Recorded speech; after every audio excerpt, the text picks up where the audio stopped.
그런 거 샀는데. 정봉주의 정치쇼 3변시대 1부 들어가겠습니다.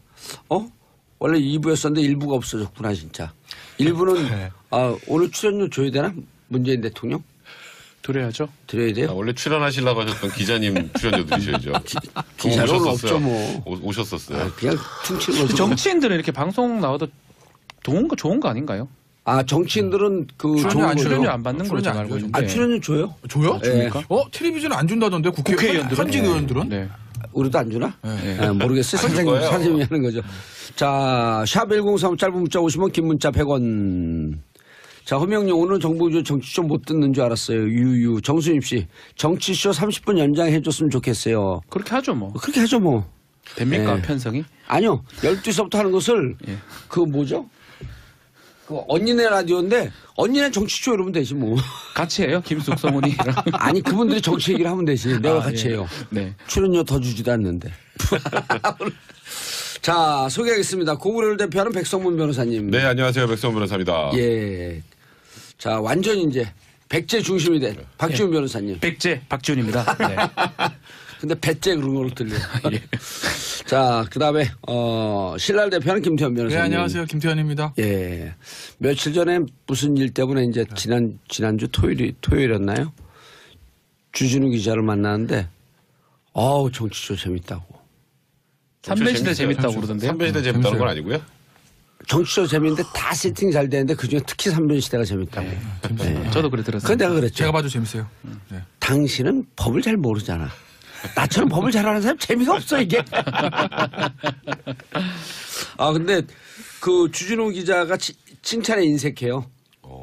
세상에 글이라고 하는 것은 세종대왕이 자기가 기사 쓰기 위해서 글을 만든 사람이라 착각하는 사람이야. 칭찬에 인색한데 정치도 진짜 재밌고 재밌어요. 전체가 다 오거나이즈가 잘 돼 있다고. 네. 구성이. 네. 그중에 특히 3변시대. 3변시대 최고라고 저도 들었습니다. 어떻게 변호사들이 나와서 그렇게 개그맨처럼 재밌게들 얘기를 잘하냐. 그게 귀에 쏙쏙 들어온대요.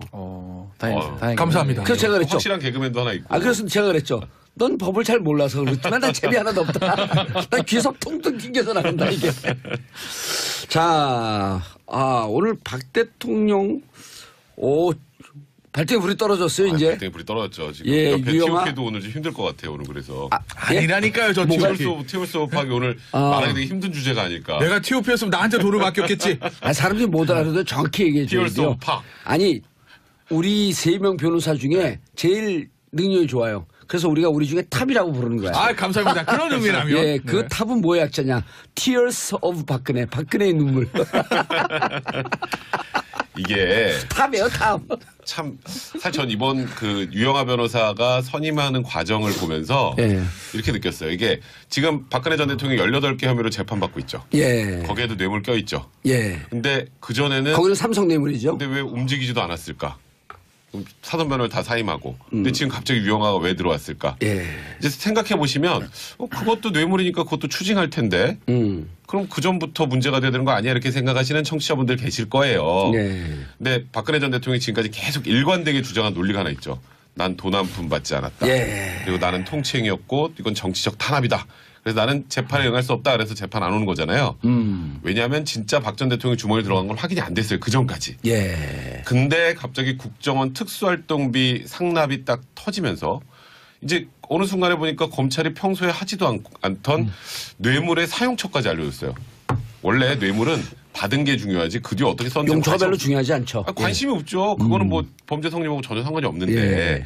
근데 사용처를 검찰이 언론에 알려줬죠. 뭐 주사 아줌마 돈 주고 기치료 아줌마 돈 주고 삼성동 자택 관리비 쓰고 에어컨 비용 관리 쓰고 돈 주고 그다음에 뭐 또 자기 측근들 또 뭐 휴가비 주고 300만 원 팔고 완벽하게 개인적 용도로 사용을 했어요. 이걸 왜 밝혔냐면 앞으로 통치행위라고 얘기하지 마. 박근혜 전 대통령이 도덕성을 무너뜨린 거죠. 도덕성 무너뜨리고 이쪽에서 그 특활비 사용한 거 우리 통치자금이었어라고 하는 통치행위 일환이었어라고 하는 그 논리 자체를 애시당초 좀 깨버린 거예요. 검찰이. 앞으로 그 얘기하지 마. 이제 그러고 나서 1월 4일 날 기소를 했어요. 근데 박 전 대통령은 제가 보기엔 잘 모르고 있었는데 유영하 변호사가 지금 이제 언론에 터진 것처럼 1억짜리 수표 30장하고 현금 10억을 그게 이제 삼성동 팔고 내곡동으로 간 게 딱 딱 차익이 40억 정도 돼요. 아 그래요? 예. 오. 그거를 윤 전 추행정관이 가지고 있었는데 예. 유영하 변호사한테 넘겨준 거죠. 윤전추도 요즘 말을 이상하게 하니까 불안해진 거예요. 그래서 유영하 변호사가 40억을 들고 있었는데 이제 문제는 이번 건은 박근혜 전 대통령 호주머니로 들어간 돈이기 때문에 추징 대상이 됩니다. 그럼 추징하면 딱 떠오르는 게 내곡동 집, 예. 박근혜 대통령 예금. 근데 그거 갖고 좀 부족한 것 같은데 보니까 돈이 그 차익 다 어디 갔지? 근데 1억짜리 수표로 다 인출돼서 그게 유영하 변호사 간 거를 검찰이 확인한 거예요. 그러니까 이제 유영하 변호사가 깜짝 놀랐죠. 그래서 제가 보기에 접견을 하러 간 것 같아요. 맞아요. 접견을 하러 가서 박 전 대통령한테 이제 얘기를 했겠죠. 이거 이제 상황이 심상치 바로 않다. 추징 보전 처분하는데 이거 내가 들고 있는데 이거 어떻게 해야 되지? 그러니까 된 거예요. 예. 그러니까 거기서 은근슬쩍 나온 게 변호사 나중에 선임하면 그거 비용으로 쓰려고 가지고 있었다는 얘기가 현재 나오고 있는데 아직 유영하 변호사도 이걸 어떻게 해야 될지 모르는 상황이 아닌가. 예. 대한변협의 한 변호사가 그 징계해야 된다. 수임료 신고 안 이게 했어요. 네, 신고 안 했기 이게 때문에. 사실은 이게 아마 저도 이래 추측가 처음에는 왜 갑자기 변호인 선임했을까라고 했을 때 뭐 사적 추구고 뭐 이런 거라고 저 처음에는 보도가 됐잖아요. 예. 이건 납득하기 좀 어렵거든요. 근데 알고 보니까 돈인 거예요. 엄청 크죠 사실은. 뭐 어떤 뭐 신망 이거보다는 돈 30억 40억이 어떻게 되느냐가 중요하고 그러다 보니까 유영하 변호사는 제가 봤을 때는 계좌 추적 이런 거 받았을 거예요. 아니면 검찰에 출두 요청도 받았는데 그건 안 나왔어요. 본인이 알죠. 아니까 이제 아이 큰일 났다. 이 돈까지 뺏기겠다 싶으니까 접견 신청을 한 거고요. 박근혜 전 대통령 다른 사람 접견 신청 받아야 되지 않지만 예. 유영하 변호사가 아마 SOS 치면서 큰일 난 상황이다. 접견 신청을 하고 두 사람이 논의한 끝에 이 돈을 안 뺏길 방법은 유일하게 그밖에 없다. 이거 내가 변호사 선임료로 하는 거다. 그렇게 구상을 한 게 아닌가. 그렇다면 선임료를 내야 되고. 근데 문제는 선임료 우리 김태현 변호사 같이 탑이면 뭐 한 30억. 글쎄요. 뭐 예전에 뭐 그런 변호사들 있었죠. 뭐 입건됐던. 예. 그렇지만 상당히 비용이 너무 많고요. 너무 많죠. 이전에 그 그때 500만 원으로 했잖아요. 헌법재판소 유영하 700만 원, 500만 원 받고 했는데 왜 이 사람만 30억을 한다는 것도 말이 안 되고. 아니 그리고 선임료라고 하는 것은 네. 수신 계획서도 없을 거란 말이에요. 근데 요거 하나만 선임료라고 딱 주장하기엔 또 좀 그러니까 예. 선임할 앞으로 선임할 거를 관리하고 있었다라는 정도로 지금 유영하 변호사도 머리가 아픈 게 선임료라 그러면 세금 문제 있죠. 신고 안 했으니까. 신고 안 바로 하면 해야 또 돼요. 신고 안 하면 또 부가세가 일사분기 세금 탈루가 돼버리죠. 그렇지. 그러니까 유영하 변호사도 이거 내 선임료라고 하면 본인이 처벌받아요. 그럴 수가 있어요. 그래서 앞으로 선임할 것을 대비해서 관리하고 있었다. 근데 그래도 추징이 되죠. 추징 대상이 그러니까 되는 이제 거죠. 이게 본인이 원하던 결과를 만들어내기가 되게 예. 힘든 상황이 된 거죠. 스텝이 꼬여 있어요. 예. 꼬였죠. 완전 꼬였어요. 아니 추징이라고 하는 걸 우리 청취자분들이 잘 못 알아들어요. 벌금이 있고 추징이 있는데 자, 왜 어느 법률을 위반했을 경우에 추징을 하는지 일단 뇌물과 국고손실 그렇죠. 이게 일단 뇌물을 저지르게 되면 예. 뇌물을 해서 뇌물죄? 이득한 취득액, 예. 취득액을 추징할 수 있게 됩니다. 국가의 국가가 국고손실. 뺏어가는 거니까. 그러니까 이게 최순실이가 이득 취하는 거. 삼성을 통해서 77억 정도를 얻었던 거는 아 예를 들어 갖고 내가 줘요. 박준 네. 변호사한테 한 3억을 줘 뇌물로. 예. 그러면 제가 그 3억을 얻었기 때문에 예. 나중에 이제 재판 유죄 받으면 3억이 추징될 수가 있어요. 아 3억을 국고에서 예. 그 반환해 갖고 뺏어가는 거지. 뺏어가야 되는데 뺏어가 뺏어서 나를 줘요?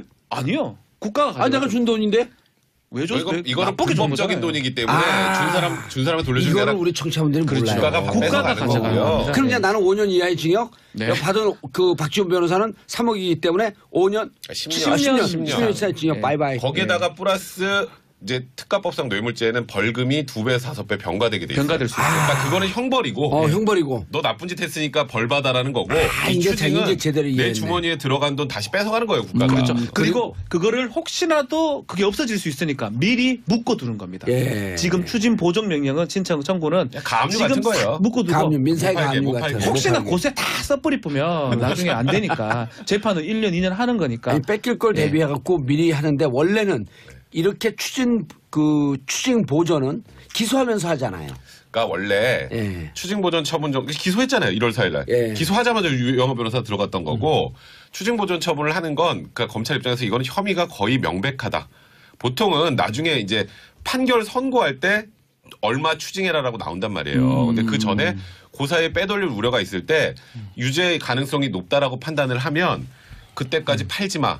라고 딱 1월 4일 거예요. 날은 특활비로 기소가 된 네, 건가요? 그렇죠. 36억 5천만 원. 네, 그렇죠. 아 그런데 삼성 뇌물죄로 그 지난해 기소할 때는 왜 안 그거는 했죠? 왜 그러냐면요. 최순실이 먹었으니까 최순실 거를 묶어놓은 거예요. 그래요? 맞죠? 맞아요. 그건 왜 그러냐면 그러니까 몰수 추징 같은 경우에는 돈을 가지고 있는 사람한테 뺏어야 되거든요. 그렇죠. 그러니까 몰수 추징도 일종의 형벌이라는 거죠.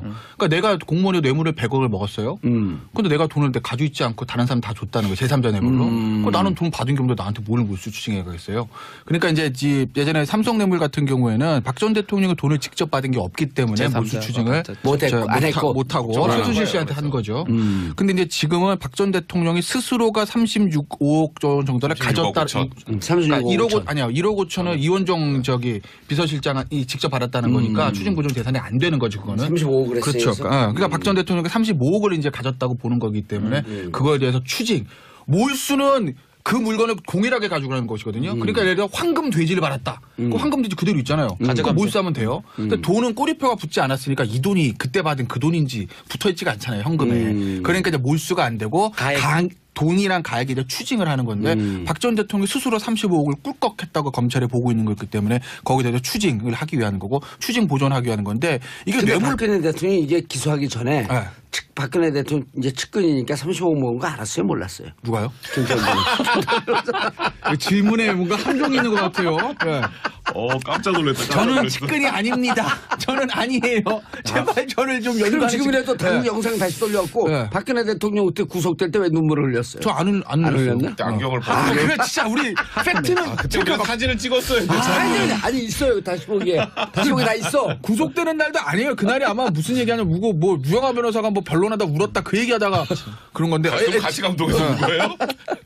제가 측근이었다면 이 35억 중에 3,500만 원이라도 저한테 오지 않았을까요? 어쨌든 박 전 대통령은 몰랐을 거예요. 왜냐하면 이 박 전 대통령이란 사람 캐릭터를 보면 좀 감옥에서 아무것도 안 한다잖아요. 신문도 안 보고. 바람의 파이터. 책 보고 있어요. 바람의 파이터. 최배달 만화책 보고 뭐 아무것도 안 본다는 거잖아요. 대망 다 봤대요. 네, 이제. 그리고 이제 박 전 대통령 가장 큰 문제가 뭐냐면 본인이 한 행위에 대한 위법의식 자체가 없어요. 제가 봤을 때는.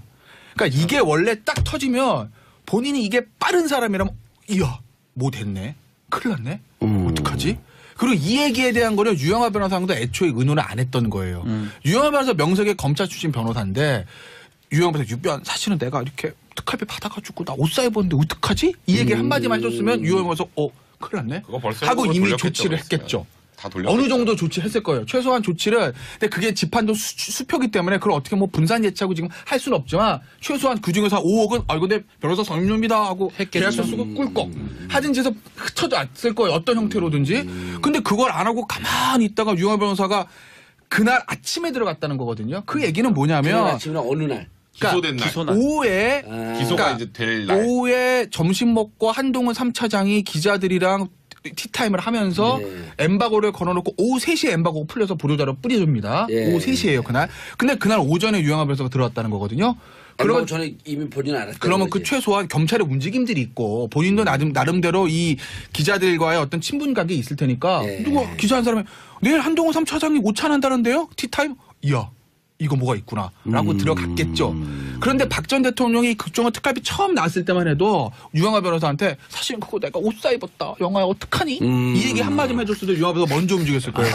근데 그게 아니라 박 전 대통령 이건 뭐 통치자금으로 썼겠지 하니까 유영하 변호사 손 놓고 있다가 이렇게 된 거죠. 그러니까 그 기전에는 박 전 대통령 스스로가 이거에 대한 위법 인식들 그게 전혀 없었다는 거죠. 근데 저는 사실은 이제까지 박근혜 전 대통령 관련된 모든 일에 대해서 가장 놀란 게 이거예요. 이 정도였을까? 와. 저는 정말 제가 박 전 대통령 접견할 수 있으면 만나서 물어보고 싶어요. 왜 그랬어요? 접견해요, 갑서 그러면. 그러니까 정말 이건 인간에 대한 궁금. 왜냐하면 모든 사람들이 그래요. 뇌물 받은 공무원도 그렇고 회사 또 해먹는 CEO도 그렇고 뭐 하다못해 성폭행하는 사람도 그렇고 본인이 뭘 잘못했다 그래서 인식이 있거든요. 근데 박 전 대통령은 그게 없다고 저는 봐요.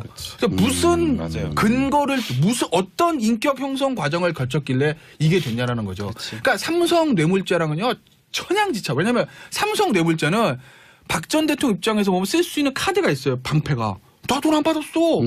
야, 그리고 계좌 미래재단이야. 내가 그냥 진짜 문화형성하려고 기업한테 부탁한 건데 그게 뭐 잘못이냐? 그리고 그 삼성 뇌물죄는 기획자가 최순실 차은택 그렇죠. 이쪽 팀이었기 때문에 자기는 시키는 대로 했었을 가능성이 있고 죄의식이 없었을 수 있어요. 충분히 이해가 돼요, 그 부분은. 네, 있을 수 있고 삼성 내부에서도 아니 뭐 그냥 승마 지원인데 이게 뭐가 잘못이야. 내 주머니에 돈 이건데. 익스큐즈가 다 되는 측면이 있어 거기는. 그렇죠. 근데 이건 무슨 생각으로 그랬을까? 나라 돈을 빼서. 제가 두 가지를 추측해봤거든요. 아니 이런 거 아니까 영어로 하면 국가 머니 is my money. 저도 그렇게 봐요. 그거예요, 맞아요. 그러니까 그게 이건 진짜 위험한 추측일 수 있는데 자기를 왕이라고 생각하는 게 가능한 네. 거거든요. 아버지 받는 거죠. 이런 얘기들을 제가 예전에 저 김호준 씨가 2012년 대선 때 닥치고 정치라는 책을 봐서 엄청 많이 팔렸어요. 예. 저도 읽어봤거든요. 근데 그 중에서 제가 딱 인상 깊은 대목이 하나 있는데 제가 정확하게 기억 못하겠는데 이런 내용이에요. 당시 박근혜 후보죠. 김호준 씨와 그 책에서 박근혜 후보 당시에 박근혜 씨의 애국심 자기 인정한다. 뭐 국가와 결혼했던 건 애국심 인정. 그런데 그 애국심의 반론은 국가와 민족과 국민을 생각한 애국심이 아니라 이 나라 내 나라인데 아버지가 만든 건데 내 거에 대한 어떤 소유욕에서 나오는 애국심이라 그런 취지의 글을 써요. 저는 그때도 읽으면서 나름 설득력이 있는 것 같다. 설득력 있죠. 그러니까 그 반로일 거예요. 그러니까 오히려 생각해보세요. 내가 대통령이에요. 이거 내 옷값이 부족해. 술값이 부족해. 돈 써야 되겠는데 자식들 뭐 만들어주는데 어떻게 하겠어요. 일반적인 대통령이라면 기업들 목을 칩니다. 이재용 10원만 가져오지. 정몽구 10원만 가져오지. 이걸 대부분 대통령 해요. 이제까지 그래 왔었고. 근데 그걸 안 하고 오히려 국정원 특활비를 가져온다? 근데 저는 이 발상이 저는 이게 일종의 네. 박근혜 대통령이 심리 상태를 들여다보면 문화지체 현상이 있었을 거라고 봐요. 뭐냐면 그렇죠. 아버지 시대 18년 동안은 개념이 없었던 거예요. 없었죠. 국가행정부, 네. 법원, 네. 그다음에 입법부 이런 개념이 없고 그냥 원하면은 국가 돈을 다 갖다가 쓰는 구조였었는데 맞아요. 18년 동안 쉬고 있다가 네. 18년 정치에서 대통령이 됐는데 이상하게 사회가 복잡해진 거야 국가라고 하는 게. 그게 뭐는 이 개념에 따라서 쓰고 뭐는 이 개념에 따라서 쓰고 또 집에 있으면 되는데 자꾸만 출근을 하라 그러고. 이게 참 이상해진 거예요 나라가. 그런데 네. 그래서 문화지체. 가만히 보니까 주위에 있는 사람들이 그나마 이게 그 정리가 안 되면서 기록을 안 내면서 쓸 수 있는 돈이 뭐냐 그랬더니 대통령 특활비가 있습니다 그랬더니 자기가 보니까 아버지 때 썼던 거에 비해서 비스켓에 불고 코끼리 비스켓이거든. 이거 말고 또 없나 보니까 전임 때부터 뭔가 국정원 이런 게 있었으니까 이 돈은 기록 안 하고 써도 됩니다. 그러니까 그럼 기치료 비용이 부족한데 그거 가져오세요. 옷값 사야 되는데 가져오세요. 나는 그래서 아버지 때처럼 행동하는데 실제 사회 조직과 구조는 이미 민주화되어 안 있고 되죠. 조직화되어 있고 현대화되어 있고 그래서 여기서 상당히 정신적 패닉에 빠져 있었다. 그래서 지금 박 전 대통령이 죄의식이 전혀 없는 거예요. 예. 이게 조금 전에 말했던 것처럼 김태현 변호사가 말했던 것처럼 이게 얼마나 심각한 문제인지 다른 지금 국정원장들도 그렇고 예. 그리고 지금 뭐 이재만 안봉근 비서관들도 그렇고 관련된 사람들은 다 알아요. 그러니까 이제 이재만 비서관, 안봉근 비서관도 이제 본인들도 살아야 되니까 막 다 박 전 불잖아요, 대통령한테 이제. 다 불잖아요. 추석 나가 돈이 없다 그래서 갖다 줬더니 참 행복한 표정을 짓더라. 그렇죠. 이건 대단히 주관적인 평가거든요. 5만 원짜리 현금으로 박 전 대통령한테 올렸다 별 얘기를 다 해요. 이제 자기들도 살아야 되니까 이게 얼마나 위중한 정말 문제인지 위중한 아는 문제인지 거지. 아니까. 근데 그 와중에 박 전 대통령 구치소에서 바람의 파이터를 보고 그러니까 전혀 심각하지 않고 그냥 그거 내 돈 내가 썼는데 그게 뭐가 문제지라고 생각하고 있었던 것 같아요. 유영아가 설명을 했을 왜냐하면 이게 검찰에서 예를 들어서 박 전 대통령이 뉴스 하나도 안 보고 뭐 그냥 바람 파이터고 대박 맞아서 몰랐다고 가정을 하더라도 검찰에 한번 갔잖아요. 출두하라 그랬고 그리고 또 가서 이 국정원 특활비 관련 조사를 하려고 갔잖아요. 그럼 최소한 그날부터는 알아야 되거든요. 이거 조사하는데 큰일 났네?가 돼야 돼요. 그러면 그때 유영아 변호사 접견을 해서 뭔가 며칠이라도 땡겨서 시작이 됐어야 되는데 전혀 그런 게 없다가 유영아 변호사가 놀라서 들어간 거잖아요. 저는 유영아 변호사 가서 설명을 할 때도 지금도 아직도 박근혜 전 대통령은 이 사안의 위중함을 몰라요. 모르는 몰라요. 거고 가능성이 높아요. 아까 봉조다가 진짜 좋은 말씀하셨죠. 문화지체 현상이란 거. 제가 이거 국정농단사 처음 터졌을 때인데 어떤 분이 인터뷰가 누구냐 제가 이름이 정확히 아마 박관영 의장이었던 것 같기도 하고 어쨌든 보수 쪽의 원로 정치인들의 인터뷰 제가 한번 본 적이 있거든요. 박관영 인터뷰 크게 했어요. 그죠?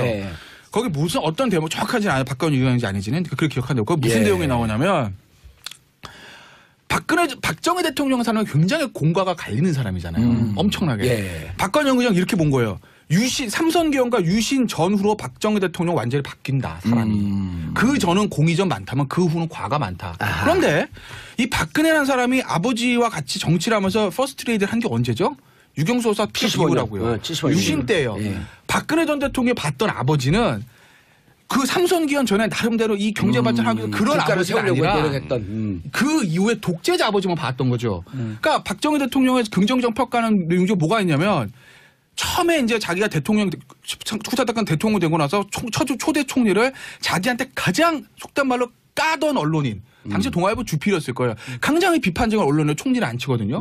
그런 모습은 안 보고 독재를 하다 아버지만 봐왔고 거기서 사고가 멈춰 있고 그건 아버지라고 18년 또 혼자 집에 이러고 있다가 짜자잔 하고 달성의 국회의원들 나타난 거 아니에요?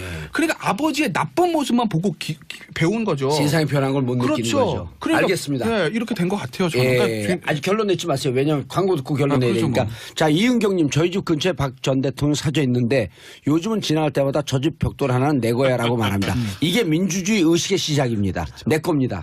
제 것도 하나 있네. 그러면 우리 거에 있어요. 네. 국민의 돈이라고 하면 안 돼. 우리 돈, 내 돈. 그렇죠. 마이머니. 8711님, 삼변시대 하도 재미있어서 목적지에 도착해놓고도 차에서 내리질 못하겠네요. 계속 내리지 마세요. 큰일 나요, 내리면. 건상분님, 이 방송 참 통쾌합니다.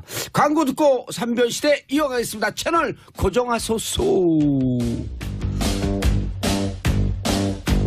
들어간 돈이기 때문에 추징 대상이 됩니다. 그럼 추징하면 딱 떠오르는 게 내곡동 집, 예. 박근혜 대통령 예금. 근데 그거 갖고 좀 부족한 것 같은데 보니까 돈이 그 찰다 어디 갔지? 근데 1억짜리 수표로 다 인출돼서 그게 유영하 변호사 간 거를 검찰이 확인한 거예요. 그러니까 이제 유영하 변호사가 깜짝 놀랐죠. 그래서 제가 보기에 접견을 하러 간 것 같아요. 맞아요. 접견을 하러 가서 박 전 대통령한테 이제 얘기를 했겠죠. 이거 이제 상황이 심상치 바로 않다. 추징 보전 처분하는데 이거 내가 들고 있는데 이거 어떻게 해야 되지? 가 된 거예요. 예. 그러니까 거기서 은근슬쩍 나온 게 변호사 나중에 선임하면 그거 비용으로 쓰려고 가지고 있었다는 얘기가 현재 나오고 있는데 아직 유영하 변호사도 이걸 어떻게 해야 될지 모르는 상황이 아닌가. 예. 대한변협의 한 변호사가 그 징계해야 된다. 수임료 신고 안 이게 했어요. 네, 신고 안 했기 이게 때문에. 사실은 이게 아마 저도 이래 추측가 처음에는 왜 갑자기 변호인 선임했을까라고 했을 때 뭐 사적 추구고 뭐 이런 거라고 저 처음에는 보도가 됐잖아요. 예. 이건 납득하기 좀 어렵거든요. 근데 알고 보니까 돈인 거예요. 엄청 크죠 사실은. 뭐 어떤 뭐 10만 이거보다는 돈 30억 40억이 어떻게 되느냐가 중요하고 그러다 보니까 유영하 변호사는 제가 봤을 때는 계좌 추적 이런 거 받았을 거예요. 아니면 검찰에 출두 요청도 받았는데 그건 안 나왔어요. 본인이 알죠. 아니까 이제 아유 큰일 났다. 이 돈까지 뺏기겠다 싶으니까 접견 신청을 한 거고. 아니라니까요, 저 TOP. TOP 수업하기 오늘 말하기 되게 힘든 주제가 아닐까. 내가 TOP였으면 나한테 돈을 맡겼겠지. 사람들이 못 알아도 정확히 얘기해 줘야 피어스 돼요. 오브 파. 아니 우리 3명 변호사 중에 제일 능력이 좋아요. 그래서 우리가 우리 중에 탑이라고 부르는 거야. 아, 감사합니다. 그런 의미라면. 예, 그 탑은 뭐의 약자냐? Tears of 박근혜. 박근혜의 눈물. 이게 탑이에요, 탑. 참 사실 전 이번 그 유영하 변호사가 선임하는 과정을 보면서 예. 이렇게 느꼈어요. 이게 지금 박근혜 전 대통령이 18개 혐의로 재판받고 있죠. 예. 거기에도 뇌물 껴있죠. 예. 근데 그전에는 거기는 삼성 뇌물이죠. 근데 왜 움직이지도 않았을까? 사전 변호를 다 사임하고. 근데 지금 갑자기 유영하가 왜 들어왔을까? 예. 이제 생각해 보시면 그것도 뇌물이니까 그것도 추징할 텐데 그럼 그 전부터 문제가 돼야 되는 거 아니야 이렇게 생각하시는 청취자분들 계실 거예요. 예. 근데 박근혜 전 대통령이 지금까지 계속 일관되게 주장한 논리가 하나 있죠. 난 돈 한 푼 받지 않았다. 예. 그리고 나는 통치행위였고 이건 정치적 탄압이다. 그래서 나는 재판에 응할 수 없다. 그래서 재판 안 오는 거잖아요. 왜냐하면 진짜 박 전 대통령이 주머니에 들어간 건 확인이 안 됐어요. 그 전까지. 예. 근데 갑자기 국정원 특수활동비 상납이 딱 터지면서 이제 어느 순간에 보니까 검찰이 평소에 하지도 않던 뇌물의 사용처까지 알려줬어요. 원래 뇌물은 받은 게 중요하지 그 뒤에 어떻게 썼는지 용처가 별로 중요하지 않죠. 관심이 없죠. 그거는 뭐 범죄 성립하고 전혀 상관이 없는데. 예. 근데 사용처를 검찰이 언론에 알려줬죠. 뭐 주사 아줌마 돈 주고 기치료 아줌마 돈 주고 삼성동 사태 쓰고, 관리비 쓰고 에어컨 비용 관리 쓰고. 돈 주고 그다음에 뭐 또 자기 측근들 또 뭐 휴가비 주고 휴가비 300만 원 그러니까 팔고 우리 좀 완벽하게 줬으면 좋겠어. 완벽하게 개인적 용도로 사용을 했어요. 아. 이걸 왜 밝혔냐면 예. 앞으로 통치행위라고 얘기하지 마. 아, 박근혜 전 대통령의 도덕성을 무너뜨린 거죠. 도덕성 무너뜨리고 이쪽에서 그 특활비 사용한 거 우리 통치자금이었어라고 하는 통치행위 일환이었어라고 하는 그 논리 자체를 애시당초 깨버린 거예요 검찰이. 앞으로 그 얘기하지 마. 이제 그러고 나서 1월 4일 날 기소를 했어요.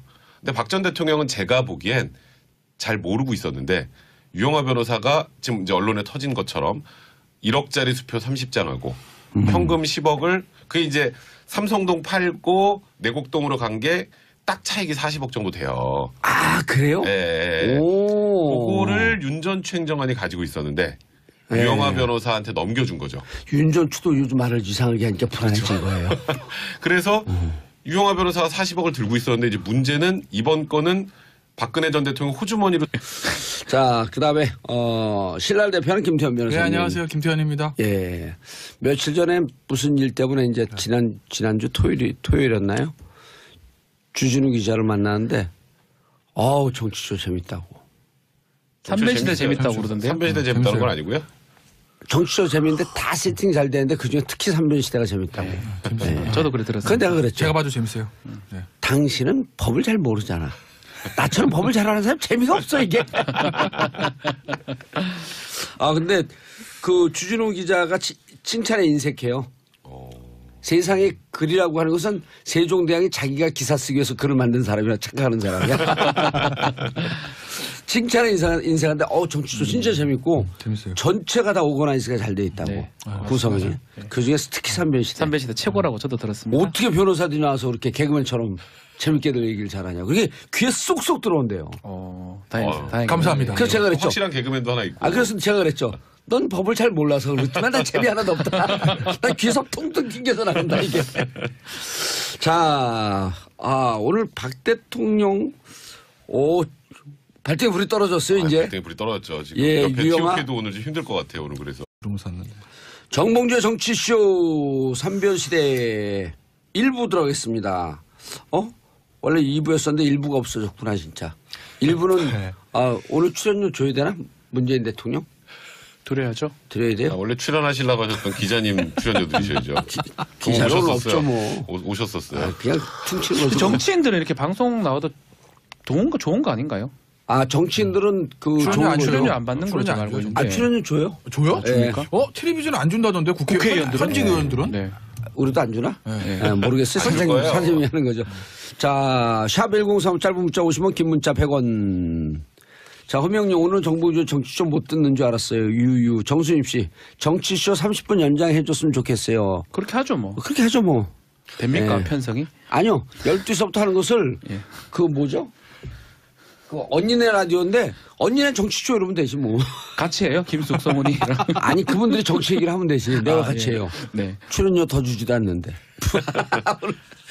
자, 소개하겠습니다. 고구려를 대표하는 백성문 변호사님. 네, 안녕하세요. 백성원 변호사입니다. 예. 자, 완전 이제 백제 중심이 된 박지훈 변호사님. 백제 박지훈입니다. 네. 근데 배째 그런 걸로 들려요. 예.